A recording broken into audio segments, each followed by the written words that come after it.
Hello everyone. We are very happy to have Pranay Gorantla from Princeton University giving the second lecture of this lecture series, and it's going to be about dynamics of exotic field theories, spectral and EV analysis.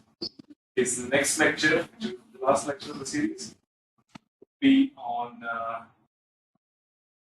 Thursday at 3 p.m. Thank you, Abhi. So today I'll be talking about dynamics of exotic field theories. Essentially the same theories that I talked about in the last lecture. But we look at the spectrum and some correlation functions and some manifestations of UVI mixing these theories. Let me quickly recap what we did in the last lecture. We looked at the compact boson 1 plus 1D and the 2 plus 1D phi theory 2 plus 1D.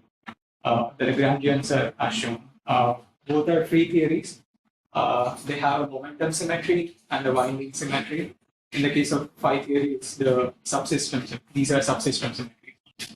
And both theories have some notion of scale symmetry. So in the ordinary compact boson, it's like an ordinary scale symmetry.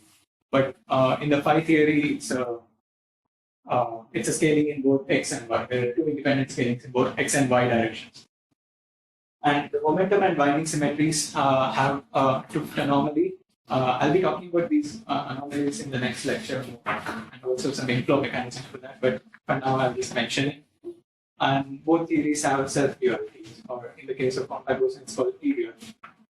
So in this lecture, I'll talk about... Sorry, just in a sentence, just remind me, what is the subsystem? It was like you could do these local changes and they would be costed. So a subsystem symmetry operator would act on all the phi's at a given x, but all the y.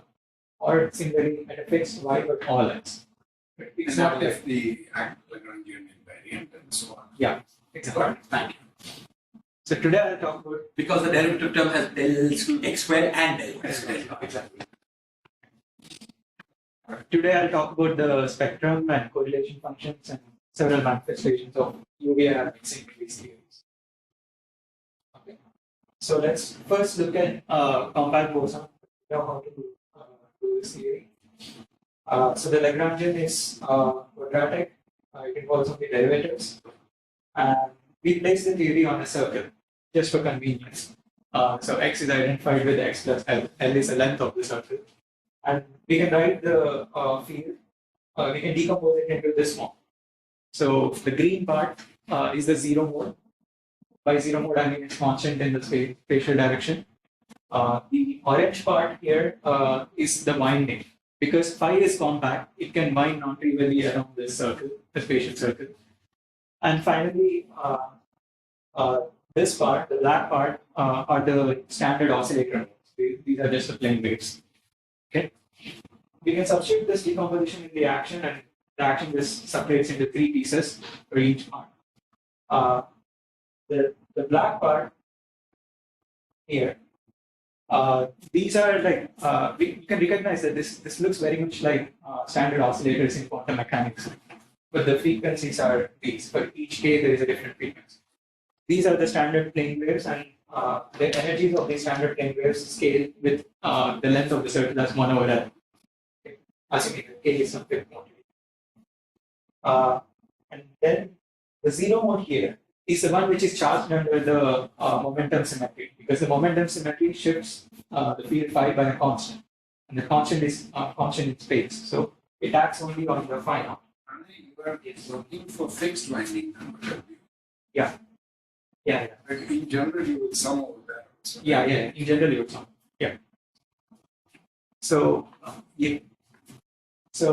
the zero mode is charged under the U1 momentum symmetry, and if you look at it, it looks exactly like in quantum mechanics, but without any potential. So the energy of the this mode would scale as 1 over beta, okay, because the coefficient here is proportional to L. And for the winding modes, so this orange part of the field phi is charged under the winding symmetry, and it has a winding charge W. It's just a winding number, and it has the energy which scales again as 1 over L. Which scales beta over L. And the spectrum is gapless when you take the infinite volume, you take alpha infinity, all these energies go to zero. There's nothing non-trivial here. This is all something we understand. Let's now look at 2 plus 1d phi here and repeat the same exercise. And so E momentum was n by L. Then. Yeah. Momentum. So there will be n square, which would be the momentum charge. And winding has W. Here, W square. Yeah. But similarly, here there will be K square. I'm just fixing all of them with order one number. Okay, now let's repeat the same exercise for the 2 plus 1d phi here. Okay. Here the Lagrangian has a standard part in the time direction, but non-standard derivative structure in the spatial directions. Again, let's place the theory on a torus. So x is identified with x plus Lx, and y is identified with y plus Ly. Then we can decompose the field phi into 3 parts. The first part are the modes which are not suppressed by the action. Right? I mean the spatial part of the action. These depend only on x or only on y, and of course on time. These are the analogs of the zero mode in the previous discussion. And then there are winding configurations, which I'll talk more about later. Let me just denote it as phi winding of x now. And there are the usual oscillator modes. But here I include only those modes for which the product of kx and ky is non-zero. We will soon see why that's the case. So that's the zero. Yeah, exactly. Exactly. Once you substitute this decomposition and look at the part which depends only on these oscillator modes, we see that the potential, the frequency of these oscillators is given by this. And when kx times ky is 0, this vanishes. Okay, so those are the zero modes which are part of this. Okay. And so the oscillator energy is now proportional to this thing here. So it's not a standard dispersion relation, but still it's fine. Like it's what it is, it's finite. You can still think of these as usual harmonic oscillators, and these are the energies. And the energy scales as 1 over L square, assuming Lx and Ly are equal. And for large L, notice that already here we see first hint of UV-IR mixing in the spectrum. We can have large momentum. Px can be very large, but you can still have the energy of the oscillator to be small by choosing Py to be small. But Py is Ky over L. This is like a first hint of UV-IR mixing, and we'll see manifestations of this, like exactly how this affects the correlation functions later. Next, let's look at the modes charged under the momentum symmetry. So those are the things in green. There is one small certainty here, which is where do we put the constant mode, the mode that doesn't depend on x or y. Right? That's like an ambiguity in this decomposition. So I'm gonna ignore this in this talk. It's not that hard to take care of that. It won't affect the qualitative behavior of the energies. We can substitute these modes into the action, and we get this kind of an action. So it's like at each point in x and each point in y, we have independent rotors. Okay, and just like in the compact boson, we can try to compute the energies of these modes.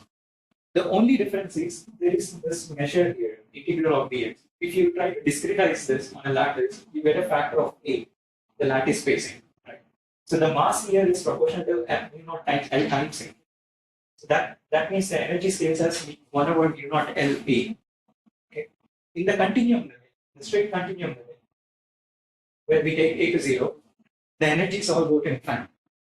What this means is the momentum modes are not even there. They're in the continuum theory. They're not described by the continuum theory. They're just infinitely held. Okay. This can be made rigorous by just following the modified William procedure that I described in the last lecture. You can first do everything on the lattice and then take the appropriate continuum limit. You would see the same behavior. Little L was the size of both x and y cycles. Yes. So you put like with L fixed if you take E to 0 first or something. That's L goes to infinity. That's right. I still talk about that. Yeah. So, and the last thing are the configurations that are charged under the winding subsystem symmetry. Note that the standard winding configurations, which are linear in x and linear in y, are actually part of the momentum modes, because they are just function of x or function of y. So these are not the configurations which are charged under the winding symmetry. The configuration is charged under the winding symmetry is given here. It looks pretty complicated, but it should be easy to understand. Essentially, we wind in both x and y at the same time. Okay. And these winding configurations, in general, you can take linear combinations of this particular winding configuration with arbitrary integer coefficients and with different values of x0 and y0. That would be the most general winding configuration. This is a very specific one. I'm just a bit confused about the XY term. I'm sorry. Yeah. I understand that the first one is when y is bigger than y0, you start winding in x. Yes. Oh, sure. And similarly for the theta x1. What is the XY term? So the reason is there is to make the transition function very fine. So let's say you go around x. Okay. From the first term, the transition function you get is some theta function, which is still 2 pi times integer. That's fine. But from the second term, what you get is a linear function in y. You can't have a transition function which is not an integer. So to cancel that part, we have the last one, which just cancels the y, the linear in y part. So the net transition function is just theta of y. So that's the purpose of the last one. Go back to the one slide. That thing about L by A. Yeah, sorry. A was just delta x, right? Yeah. Yeah. So yeah, that's the reason for this term here. Make sure the transition functions are nice. I'm sorry, I was understand the theta. Sorry. The theta function, I quite understand. Why do you need the theta function? Why do we to make the transition function like an integer? Like if you wind around x direction, the transition function that you get would be theta of y minus y1. That's from the first one. And that's like 2 pi times some integer function. Such transition functions are okay.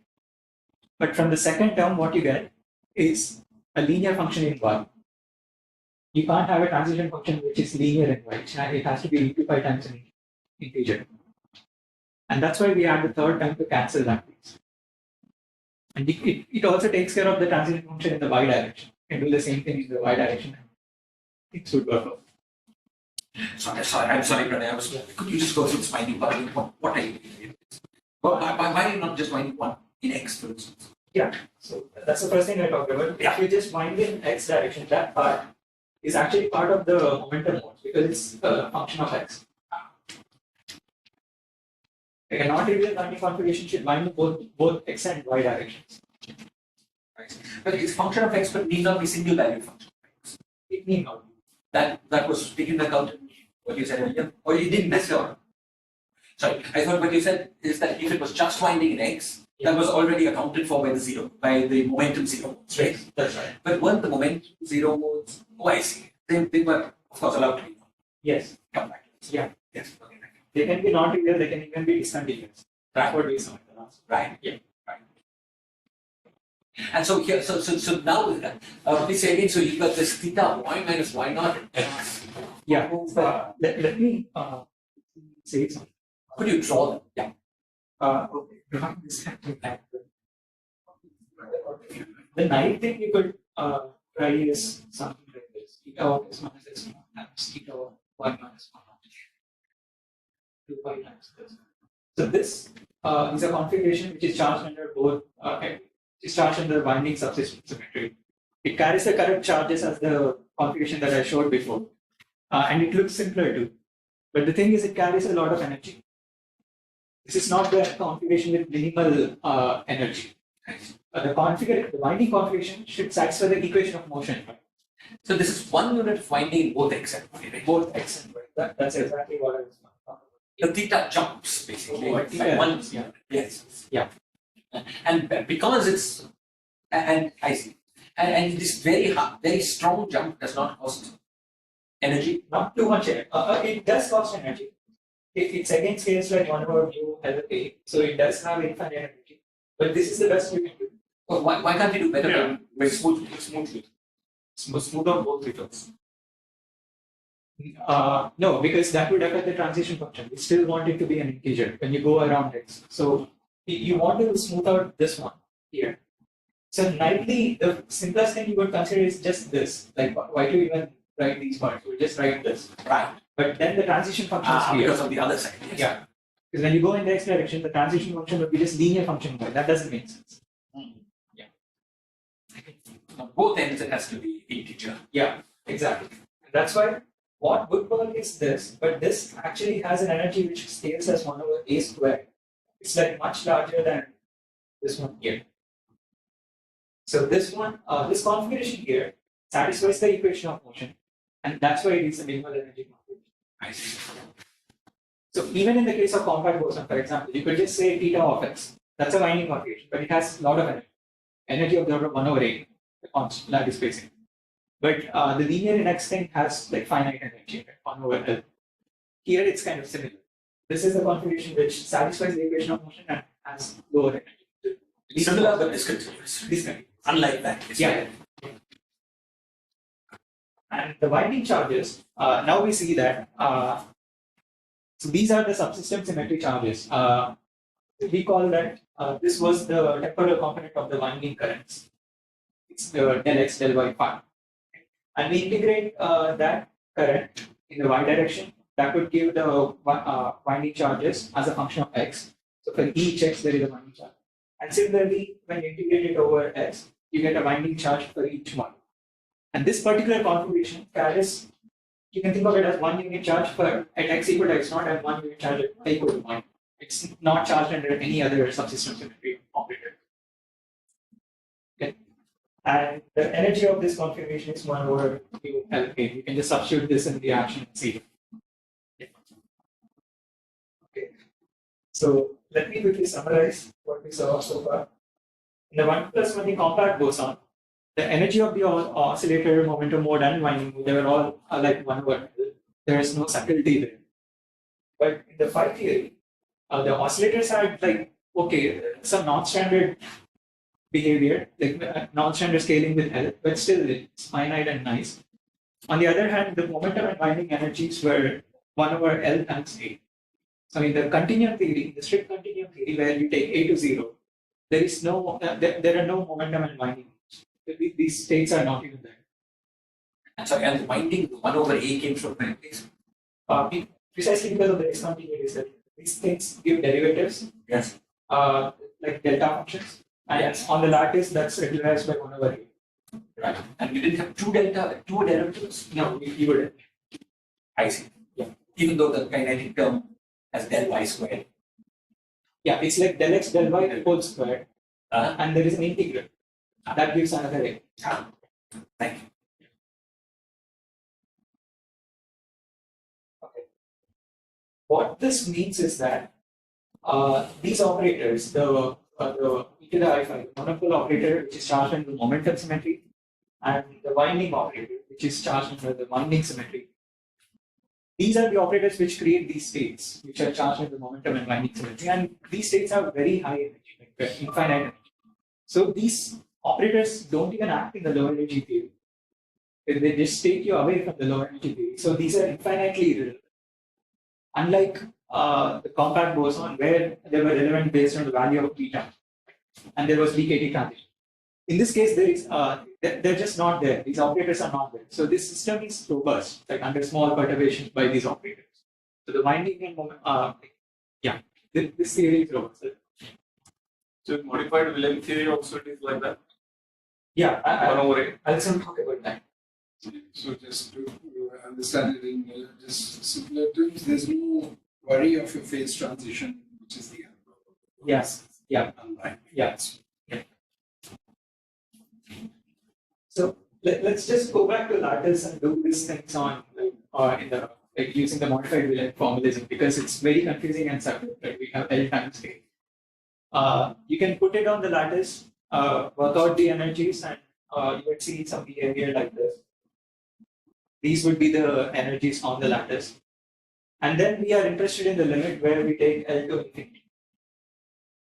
So this is in the modified Wilhelm. Yeah, you can do this computation in the modified Wilhelm and you will get these energies. That's the same as what you had. Yeah, Yeah. exactly. Because this combination here, A times L, is the physical length of the circle. But when we take the limit L to infinity, there are two ways of doing it. First, you can take A to 0 by fixing the length of the physical size of the system. And then you can take L to infinity. Or you can make the lattice infinite and then take the spacing to 0. These are two sensible ways of taking this limit. In the compact boson test, they don't actually lead to different answers. They give the same answers. But in this case, as you realize, it does depend on how you take these two limits. In the first limit, which is what we were looking at, which is what I call the continuum limit, the plane waves are still there, the oscillator modes are still there at low energies, but the charge states are all infinite. Like they're just pushed to infinity. They're not there anymore. But in the other limit, other way of taking the limit, all states have zero energy because both of them scale this way. Here. Right? If you keep A fixed, the lattice spacing fixed, and just take the number of sites on the lattice to infinity, all the states go to zero energy. So this is like one manifestation of UVR mixing in this theory. Like you can write it as this as a slogan. Like these two limits do not commute with each other, unlike ordinary theories. Okay.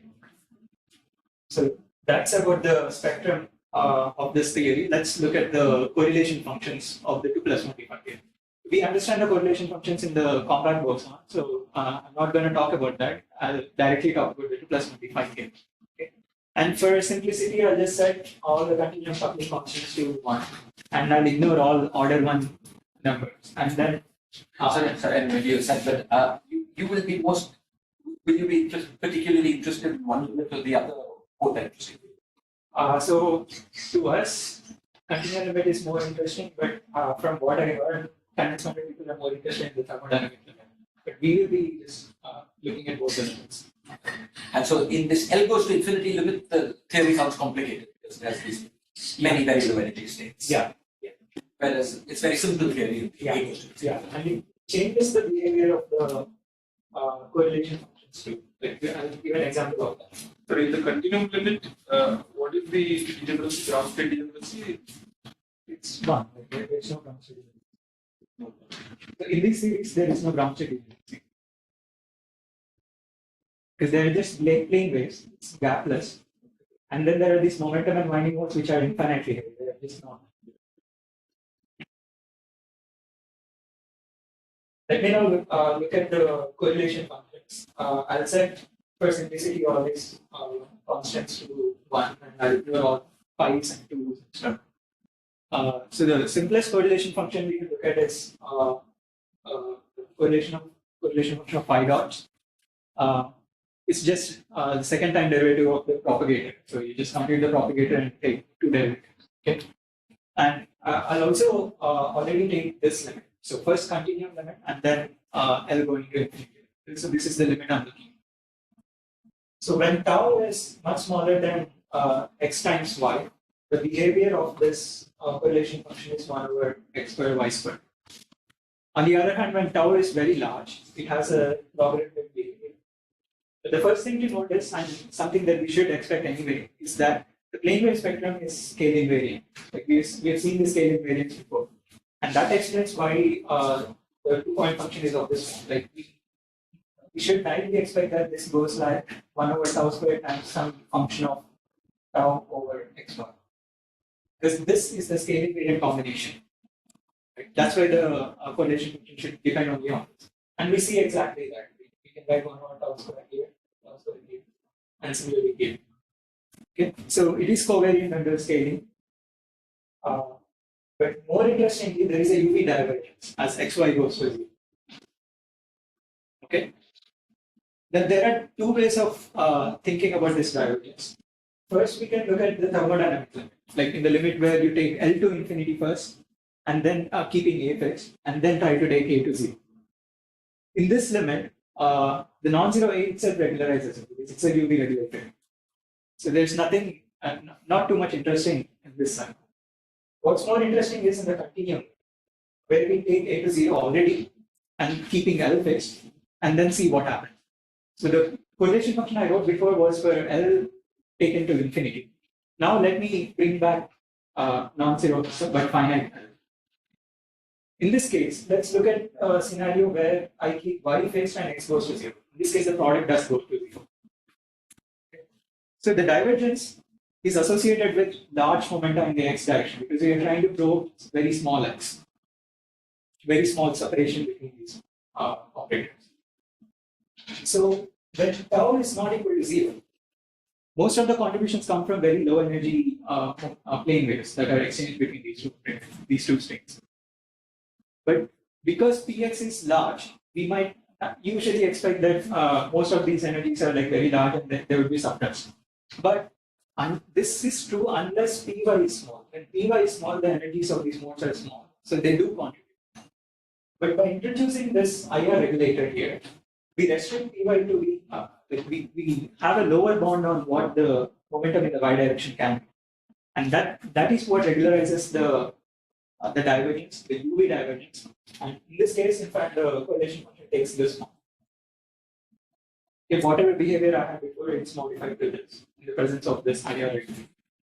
This mechanism is very similar to what happens in Yeah. Well, in non-commutative field theories, you have non-planar graphs that give you a divergence, which gives an IR divergence coming from UV effects. And it's the same thing, right? Px, Py. Same. But here I said I just introduce a IR regulator, but I could have introduced it only in the y direction, not in the x direction. X direction, I could just leave it to be infinite. So what really saved the day was this one. So this depends only on Ly. So I could introduce the IR regulator only in the y direction, not in the x direction. That would regularize this correlation function in the x going to 0. Yeah. So the y IR cutoff regulates the x Exactly. cutoff. Very similar. I have a quick question. Yes. So I was just trying to understand why there is this sort of UV-IR mixing in these theories. I mean, the non-commutative field theories, one thing to say is that they're sort of non-local, right? And maybe that's what introduces this kind of UV-IR mixing. At least these theories don't look non-local to me. But is it the fact that there are these sort of very high energy configurations which don't depend on X or Y? Is that what is introducing this? There are very low energy configurations, but with very large momentum. That's what causes this. I see. And so these are in this kind of continuum limit. In the continuum limit, yeah. I see. I think, Onkar, it's the fact that there's Px, Py is setting the energy. Right. Yeah. So you can be one very large, the other small. And I see. So it's not really non-locality. I see. Okay. Thank you. So since we are just for 2 minutes, should I say in the in those what are your non-commutative theories? Can one just say that if it's a bit like x and y become conjugate variables in the sense that there's an underlying magnetic field or something? yeah, in some way. Okay. Yes. There's another thing to say. In that case, if you take the star product of something that's small in the x direction, you take two objects that in the x direction are both Gaussians and narrow, and you make the Gaussians very narrow compared to this non-commutative parameter. Then the result of that becomes very large in the y. It's along the lines of what you're saying, but it very much jives with this. Yes. I also wanted to mention one thing. I forgot to mention this. Like typically in the compact boson case, if you look at this correlation function, you would get something like 1 over tau square plus x square. And if I take x to 0, it's still something finite because tau is still there, tau is non-zero. But in this case, we see that even when tau is and y are non-zero, just by taking x to 0, you get some divergence. So the operators are not actually at the same point in the space-time. They're separated in the time direction and then some y direction, and you still have these divergences when you just make their x coordinates similar. this shows this kind of subsystem symmetry kind of structure. So once they are on like the same plane kind of thing, you already start seeing divergences. They don't have to be like next to each other, right next to each other. So formally, I mean, when we have this Lorentz, we are in Minkowski space. Yeah. If some operator goes and crosses the light flow of the other, Yeah. then also you have a divergence. But I'm doing everything in Euclidean space. I know, but yeah, formally this is what is happening. that's right. Yeah. But is there any even like mathematically is it similarity? I mean, That I don't know. the question is when we do see such a divergence in the Minkowski space, when an operator goes and touches the light, just become separated because the distance is that time, right? Yeah. It's one thing is these are non-relativistic theories, so there's no like. Oh no, I mean, It's still, I don't know. I don't know. Exactly like that. Yeah. I think Abhijit saying is that in relativistic theory, you get the whole thing is a function of x1 minus x2, the whole thing squared. Yes. So when that goes to 0, you see. Here you get a function of tau minus xy, the whole thing squared. So when that goes to That's right. infinity or 0, whatever.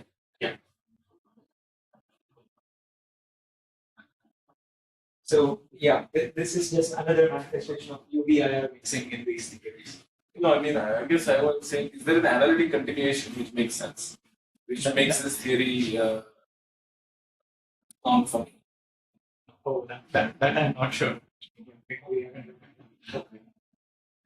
I thought you were going to ask, I mean, because it was a function only of this thing, this ratio, this might be symmetry related to a situation where 2 points are coincident. Yeah. When you would analytically continue, right? I'm saying even without the analytical. There's a symmetry that tells you everything's only a function of tau by xy. Yes. So two things with the same tau by xy are actually the same configuration of the symmetry conservation. So if you want to make tau by xy infinity, one way of doing it is, I was wondering whether there would be just equal points. Just take x and y both go to the same way. But he was saying tau, the tau. Tau is still Tau is still nothing. nothing. So in the space time, they're just it's still separated. I was thinking you write xy as some x square plus b square. Because of it analytically. If you analytically continue. That's the way you know. In Minkowski space, you either work with uv or x. Yeah. But with a minus sign, that's why it can go to 0. Yeah. X square minus y square. But Euclidean space would be y going to iy. Yeah. So I'm just Even when there is still non-zero tau, like, I don't know what to think. non-zero tau. Like it's like tau over xy. You want to replace xy by something like a square plus b square. Even when there is still, even if I have non-zero tau, that means the operators are separated in time. But there's also it's just matter of going to that sheet. It can go here, separated. All the coordinates can be different. Just x coordinate needs to be the same. Yeah. But yeah, It's just formally it looks similar. So I was wondering if similar things is happening in disguise. But I agree, it's setting is different. Yeah. Okay. Let me move on to this. The other correlation function I would talk about the e to the I to the minus I. Notice that there is already one difference here at the beginning itself. Already here. In the compact boson case, you can just put them and separate them by any position. Right? It doesn't matter. But in this case, they have to be at the same position, so same spatial position, because of the subsystem symmetry. If they are at different positions, they carry different charges under the different subsystem symmetry. Then the correlation function will just vanish. So, but for the correlation function to be non-trivial, you have to put them at the same position. So the only way you can separate them is in the time direction. Okay. So let's separate them in the time direction and look at what the correlation function is. So this is the guy that carries momentum. Yes, momentum. So in the continuum level, where we want to take 8 going to 0, we saw that the momentum states carry like infinite energy. Right. So the leading contribution is already like suppressed a lot. So this contribution here, this part here is just the energy of the momentum state. Okay. And I'm sorry, so sorry. Each side carries its own momentum. So the L square different momentum charges. no, there are Lx plus Ly. So for each x and then for each one. Lx plus Ly, there is minus 1, yeah, or order L. Okay, thank you. Yes. Yeah. So if you have a phi at a particular position, it carries charges under this x direction things and the y Where it direction. intersects. Yeah. So yeah, that ensures that you have to put them in the same position. Okay. And in the continuum limit, this is the behavior, and when you take a to 0, the energy of this model set goes to infinite, so this just vanishes. Okay. What's more interesting is the thermodynamic limit, where you take the lattice to be infinite by fixing the lattice spacing, and then you can try to take it to 0. But here we already see that the correlation function is very different. It's not a power law. It's not even an exponential. It's e to the minus log tau squared. If this square hadn't been there, you would have gotten a power law, like in compact groups. But here we have this square. It decays faster than any power law, but it's still slower than an exponential. Like very different from the continuum limit. But still, if you take a to 0, you still go to you get 0. So the answers still match, agree when you take both the limits. But the behavior, the way they go to 0 is very different. Okay. This is again another manifestation of UVI mixing image theories. I don't know precisely how to pinpoint where the problem is, but it's just some behavior that we observe. And you can do the same analysis for the binding operators because it's a self-dual theory. These operators are exactly the same. You can just do the same analysis there. Sorry, intuitively, why you have these in this limit where L has gone to infinity. Yeah. You have these many massless ones. Yeah. So you might have thought that they would lead to long range interactions. Yet that's not happening. These guys are going to 0 quite fast. You have some feeling for why that. I think there's accepting the charge here. I thought the point was that the lowest charged object had this mass going like 1 over n. Isn't it? It does, yeah. I thought maybe that's why it's e to the minus mod tau times the lowest mass. That charge. So in this case, we are taking L to infinity while keeping a fixed. So that you're the asking for the second result. Yeah. Oh, sorry. Yeah. So in this case, the energies actually go to 0. So there are lots of modes that contribute to this. Sorry. Does a measure factor something like that? I actually don't completely understand where qualitatively where this comes from. Okay. Yeah. Okay. So, and yeah, there are also weird manifestations of UVR mixing in other theories, which I won't talk too much about, but since I mentioned that, Just then if we take actually sorry, thank you. okay, this is like the end of my talk. You can look at other theories, other exotic theories. For example, the X-cube model that I talked about in the last lecture. The ground state degeneracy, which is clearly a low energy phenomenon. It's just IR physics. Yes. Sorry, Pranay, just one thing I want to recognize. In both, so let's take the standard continuum limit. Yeah. The spectrum there was essentially gapless, is that correct? That is, let me take the limit where, where I keep little l fixed first, take a to go to 0. Yeah. And then I consider little l also to be very big. Yeah. Then the spectrum went like 1 over little l. Is it? L square. 1 over little l square. Okay, 1 over little l square. Okay, thank you. Okay. And in X-cube model, we saw that the ground state degeneracy scales goes as an exponential in the linear size of the system. Okay. And if you take the number of sites on the lattice to infinite, this just gives you infinite degeneracy. This is like your ground state degeneracy, which is an IR observable. Depends on like UV details, like how many sites you have on the lattice. This is another manifestation of it. It's even more extreme than the previous of UV-IR mixing.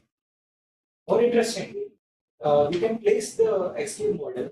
I haven't discussed this, but you can place it on a slanted torus instead of like a rectangular torus and a slanted torus. In this case, the fractons cannot move still. They can't just move from one side to the next side. but they can hop by a very large amount on the lattice. You can do this on the lattice, and they can hop by a very large amount. I haven't explained how this works, but this happens. And it depends on how you slant the torus. It depends on what the slant of the torus is. And it changes very drastically, in fact. So where is that term in the fraction? Where is the slant coming? Because I thought it was just connectivity. No, I mean the spatial torus. I assume that X was identified with X plus Lx and Y with Y plus Ly. That's like a rectangular torus. But I can have like some twisted torus kind of thing. And on that, a fracton can actually hop. It can't move continuously, but it can hop from one point to a point very, very far away. Like discrete hops on the torus. You can do that. And it depends very drastically on how slanted it is. It depends on like what the angle of this bending is. And yeah, so these are all like very different manifestations of UVIR mixing. Right? So, coming back, I think to the next question. The lightest sort of oscillator mode was 1 over L. That's good. 1 over L squared. And the lightest, if we take the L goes to infinity limit first, keep it fixed A, that charge mode was It goes like this. So if you want to take L to infinity and keeping A fixed. A fixed. So that will also go to 0. But it's heavier than the lightest Yeah, oscillator. it's heavier than the lightest. So maybe it doesn't make that much of a difference. Yeah. Everything was okay. You mean for the correlation function to go to 0? Yeah. That makes sense. Yeah. That's right. That makes sense. So you understand how it works? Not all of it, but it's less surprising. Because this is actually not the lightest mode in the world. That's right. The oscillators are the lightest. Yes.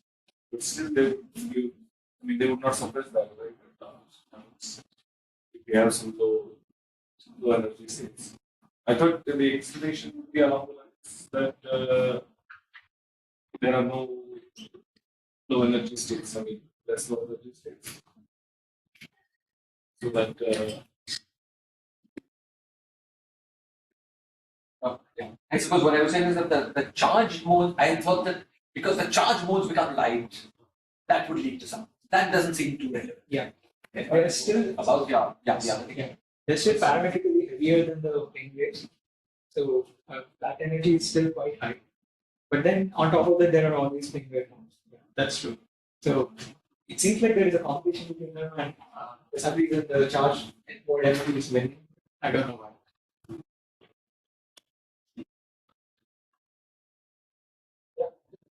That's all. The next talk, I'll discuss anomalies for the subsystem symmetries and anomaly inflow mechanism for these things. And in these cases, the bulk theory is called the subsystem symmetry protected closed field or SSPT. Yeah, that's what I'll talk about in the next section. Okay, let's all thank Pranay. Zoom audience, any questions? I have a quick question. So is there some sense in which one could imagine writing this dx dy kind of term in the Lagrangian as a star product of a more conventional Lagrangian? Like, I was imagining that it's like a more conventional, like dx phi kind of Lagrangian, but with a star product in between, which gives another like two derivatives or something. This is very vague. I'm sorry for rough, vague question, but is there any sense in which you can think of this theory as coming from some approximation to a non-commutative field theory or something? I don't know where the subsystem symmetry comes from. There's just one more comment, Munkar. At least for the usual Boyal product, quadratic terms are not affected. Yeah. Right. Yeah, I see. Okay. I was wondering whether there are like, higher order terms being dropped or something like that. But okay, I see what you're saying. Thank you.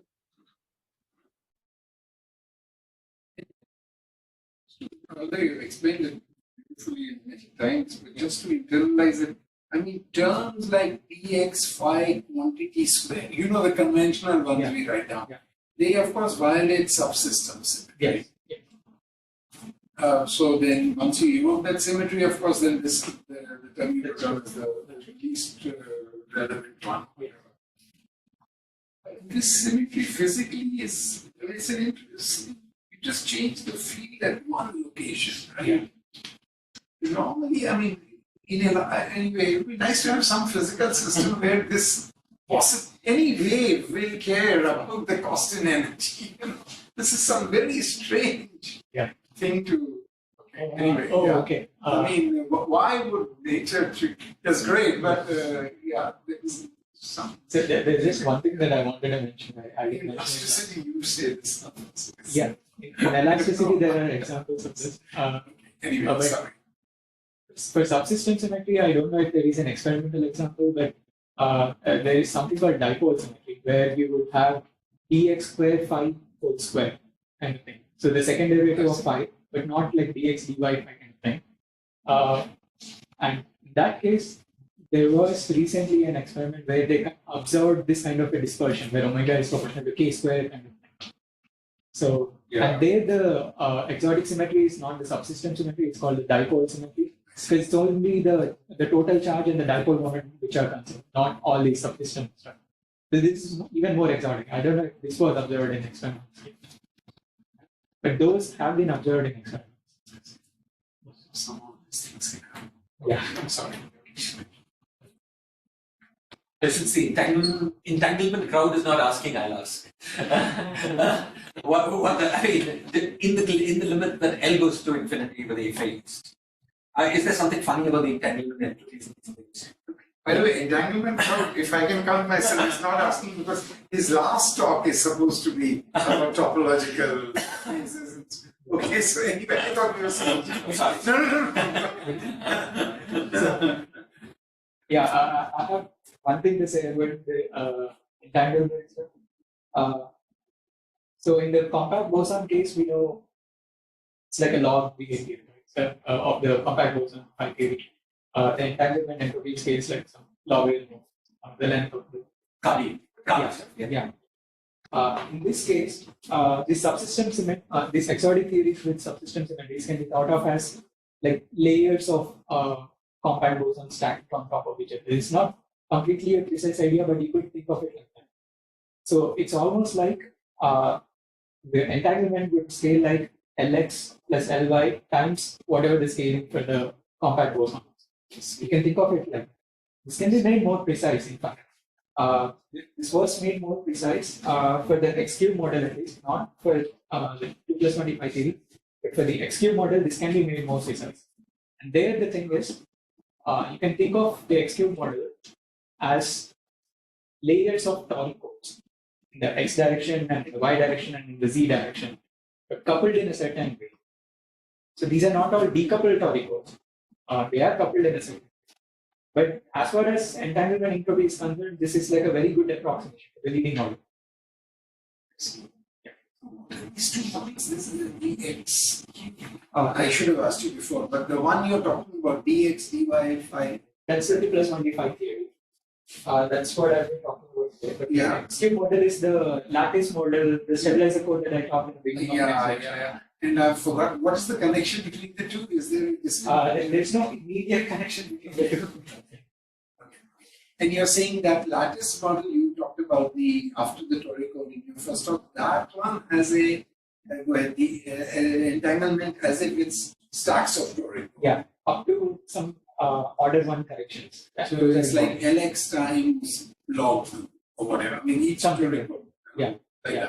So it would be something like Lx plus Ly plus Lz minus some constant. This constant is important. It's like your Kinematics skill constant. The topological piece thing. The coefficient of this Lx plus Ly plus Lz would be the constant that we are talking about. It's -3 specific to X cube. That is what differentiates X cube from layers of toric. Like a simple system you would consider is just layers of toric, decoupled layers. Even that would have Lx plus Ly plus Lz times this constant. But I thought there is a way of doing this combination such that all the dimension dependence drops out and you only get the constant piece. In this case, I was getting the combination of entropies, But he's saying which they call the topological entropy. Yeah. He's saying you take the 3D version of that. 3D version. Then you become this. Yeah. It's the coefficient of Lx plus Ly plus Lz would be this coefficient. Yeah, it would have this Lx plus Ly plus Lz. You can't get rid of that because it's like a simplest example is where you just have stack of toy codes. You can't get rid of the dimension like L dependence. Lx plus Ly plus Lz, then this is entanglement entropy of what with what? Take it up into half. Yeah, something like that. You take a small box kind of a region in Excel. Like I don't understand exactly what they computed. It's multi-parted entanglement entropy. It's not like typical two regions. It has more regions, but with some overlaps. And yeah, I can read more about this. And, Yeah. I was just trying to understand whether the fact that there are these extra low energy modes shows up somehow in behavior. That's the Lx plus that's the Lx plus Ly. But it confuses me because the ground state is like that. Yeah. I guess that's like all the states there contribute. Yeah. I see. But So then he was pointing out that tree there, which is kind of tricky. This is what differentiates IQ from a trivial stack of topicals. So then you shouldn't expect to see the analog in the model you're talking about today, since there's no ground state difference. Yeah. So there it's the analogy would be with compact boson, but kind of like stacks of compact boson. I don't think it's made precise anywhere. Stacks of compact, I mean, in one line, if you want to think of it as a collection of lines, Yes. in each line the Lagrangian is very different. Because there's no del x, del phi square in each line. It would seem like stacks of compact bosons that there was in addition like a del x phi square plus this additional term. So then a small. You would have to couple them in a certain way. It's not like decouple set of. Yeah, but I'm saying that your thing, your model is, if you think of it as a bunch of lines, each line is very different from a compact boson, right?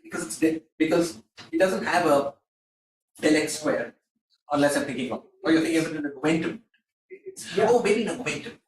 Yeah. I see. I think I see. You say work in y momentum. Exactly. And then look at x. Yeah. Then it's a bunch of compact Exactly. bosons. Now I understand. So if you think of it y momentum by y momentum, it's a bunch of compact bosons.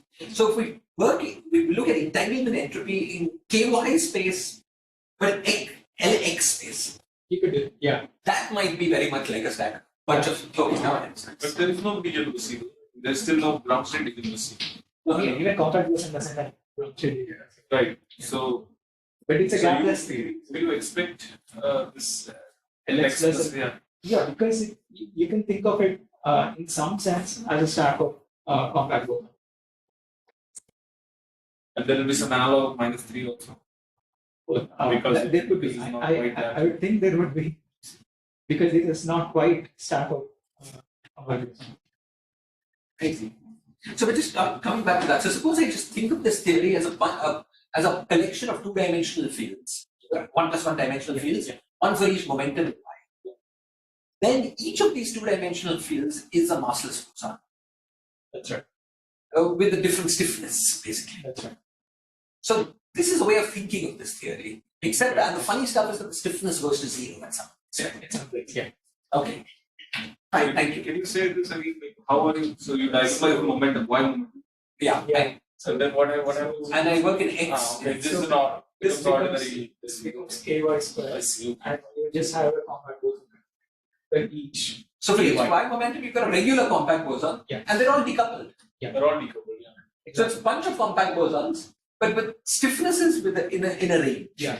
When ky is 0, that's where the number gets. So you don't need, when you say compute entanglement entropy, you don't need to make a divide ky stuff. I mean, you can just divide the x. You can divide x. So then the answer we know immediately in some sense, right? Because we get the answer for each compact boson and then an integral over y. But is that it? I mean, you're saying it's exactly that? Then? I think it's exactly that, right? Because the theory is exactly this. Right? If I just work in y momentum, then it just is a bunch of decoupled compact bosons in x. Yeah. How about the periodicity condition? It's there in the compact bosons. No, but would the diagonalization somehow change it? No, I mean, at least on non-zero y momenta, periodicity is only a factor for zero function. Fine. Okay. Nice.